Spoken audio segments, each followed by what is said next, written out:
Over on the left is Jim Davis. He is up a game currently, but right now things are tough. He's got 2 Ancestral Visions suspended, 1 on 2, 1 on 4, so a lot of cards to pay off, but he's facing down some heat from John. 2 Silvergill Adepts are in play already, and there's a Grafdigger's Cage down. That means no Snapcaster Mage, no Nahiri. Yep. Silvergill Adept is the best card for Merfolk in this matchup because it replaces itself all the time. So Jim's removal spells primarily going to be pointed at Lords as they come down. And then you clean up the Silvergill Adept when you have a sweeper. So he's going to take some damage in the interrupt. All right, we join. It's turn 4 with John on the play. So John makes his 4th land drop, which is Cavern of Souls. He casts Spreading Seas on a Steam Vents, goes to attack. Jim floats the red mana while he still has it, and Lightning Helixes away an Adept. But then he takes 2, goes down to 15. Now Jim's in some trouble without any red mana on the table.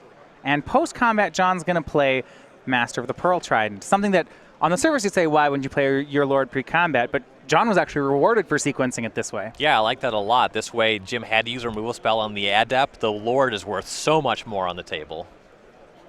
Jim draws a card off Serum Vision, sees 2 more lands on top.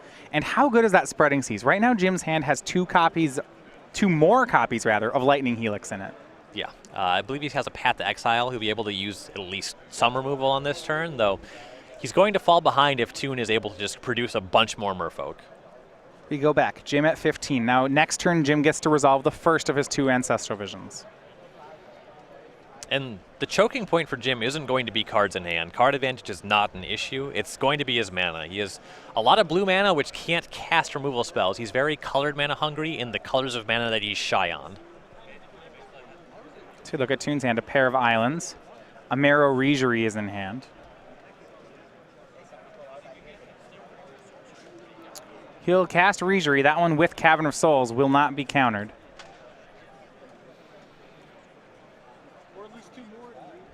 Does he have another one to add to the mix?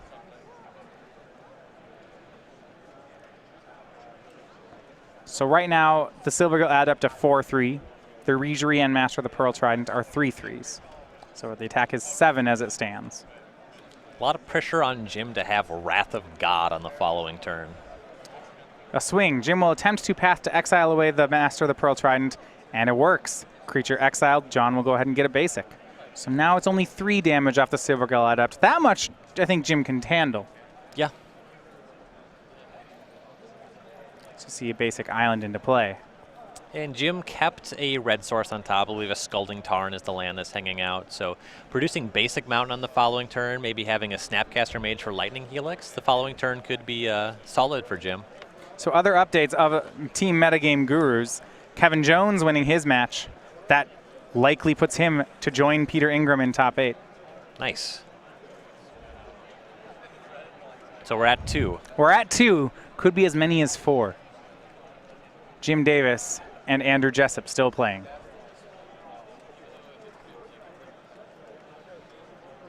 Plays that Harbinger of the Tides for Toone. Now we go back to Jim. The Ancestral Visions resolves. He reloads. There's the Scalding Tarn he scried to the top of the deck. He's going to fetch with it and now bring back access to red mana. But it's costing him life points to do so. Gets a basic. Currently, there's no Lord that grants Island Walk, so Snapcaster Mage Lightning Helix would potentially be a solid turn for Jim coming up here. All right, the Master of the Pearl Trident's gone. Right, and Marrow Regery has some cool abilities, but none of them are your other Merfolk could get Island Walk. Yeah, it could tap the blocker, but my guess is that Jim will go ahead and just Helix away that Regery. Yeah. You see Jim actually with a Spreading Seas of his own in his hand. I kind of rather like that against the Merfolk deck. Yeah, it could hit a Mutavault. In this circumstance, it's hitting Cavern of Souls. Yeah, say how much you like that, a Merfolk player. You know, your cards are islands. Leaves up just enough mana for Lightning Helix. Jim's hand, 2 Helixes, 2 Nahiris. He'll Helix away the Marrow Regery. It goes for it while Toone is tapped down. There could be a Dispel, which would be pretty disastrous for Jim here. So the card Lightning Helix, we haven't seen too much play with it in Modern, I'd say, in the last couple years. But one thing is when I watch this Jeskai control deck, I forget just how good this card is. So Jim's doing the All Creek kill spell plan, and you notice that just he's not really losing life points as he's removing creatures, because every time he casts one of these helixes, he goes up by 3 again. Yeah, he's taken some hits to the chin, but he's recovering just fine. John untaps, swings for 4, putting Jim back down to 10, but no follow-up play from Toone. Well, really solid draw for Jim here. Engineered Explosives was the pickup. That's great. John's board is set. Both his creatures are set on 2. And Spreading Seas. Spreading Seas on 2. It would destroy Jim's on Cavern of Souls, but freeing up that red mana is potentially huge. Engineer Explosives set to 2 for Jim. He has another Ancestral Visions coming off suspend next turn. He'll play a fetch land. His hand right now, Nahiri, Path to Exile. Wow, and Lightning Helix. Once this explosive goes off, it won't take long for Jim to just be firmly in the driver's seat of this game.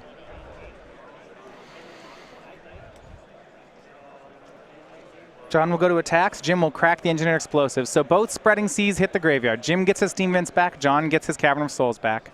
No damage on the attack as all the creatures are swept up. The board is clean. Jim is about to draw 3 more extra cards. And here is Master of the Pearl Trident from John, uncounterable thanks to the Cavern he's gotten back. Yep, unfortunately for John, Jim's answers are not counter spells. He's still full up on removal. He'll fetch for Sacred Foundry, and you see Jim picking up the pace. He knows he's closing in on the top 8. Upkeep, he's going to draw 3 off Ancestral Visions. That's the second one he's resolved this game. Suspended them on turns 1 and 3. Draws Wrath of God, Lightning Bolt, second Path to Exile. This is going to be too much. He's got 2 Bolt, Helix, Path, Nahiri. This is too much removal for John to get through. Yeah, it's just an embarrassment of riches for Jim.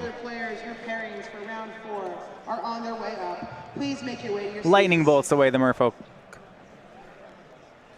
It hits the graveyard. John back to 0 creatures. Jim now is going to go for Nahiri. Confident at 9 life. She's going to plus up to 6. We'll see if he even chooses to discard. It looks like the second Nahiri, yeah. Second Nahiri gone. He'll look for that land drop. Doesn't find it, but he finds another removal spell. It's Lightning Bolt. I guess that one will do. John untaps. It's got a full grip of cards, but it looks like they are all lands. Whole bunch of nothing hanging out in Toone's hand. All right, well, he drew a Master of the Pearl Trident. Jim with about 7 ways to kill it in hand. 1 for each card. Legacy Classic players, that is time of the round. Active player finishes. Nahiri up to 8. 5 additional turns. Jim will discard the island. Draws a Colonnade. Plays it, and Nahiri's going to make Nemorcool next turn. And Jim more than enough ways to protect her.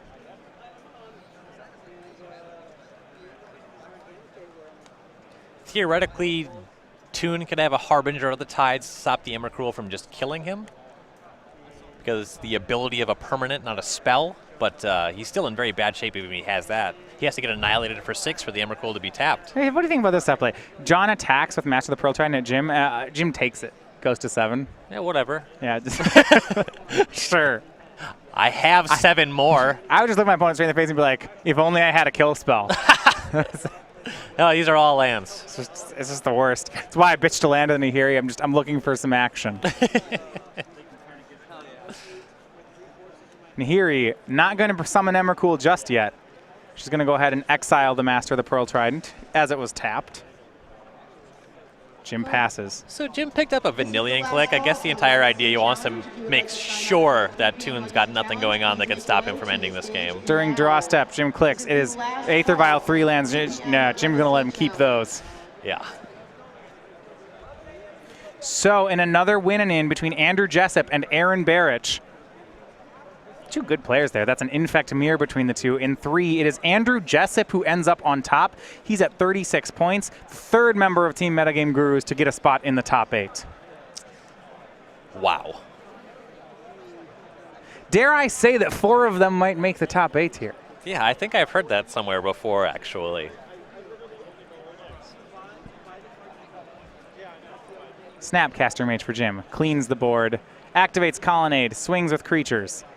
It's a swing of 9. John will go to 11. And Jim closing this one out, one attack at a time. Looks like 2 more turns until he has it, or even 1 with all the burn he still has. Or that 8 loyalty Nahiri. And John knows it, extends the hand, and Jim Davis will be joining his teammates in the top 8, all of them at 12 and 2. Pete Ingram, Andrew Jessup, Jim Davis, and Kevin Jones, 4 for 4 in the top 8.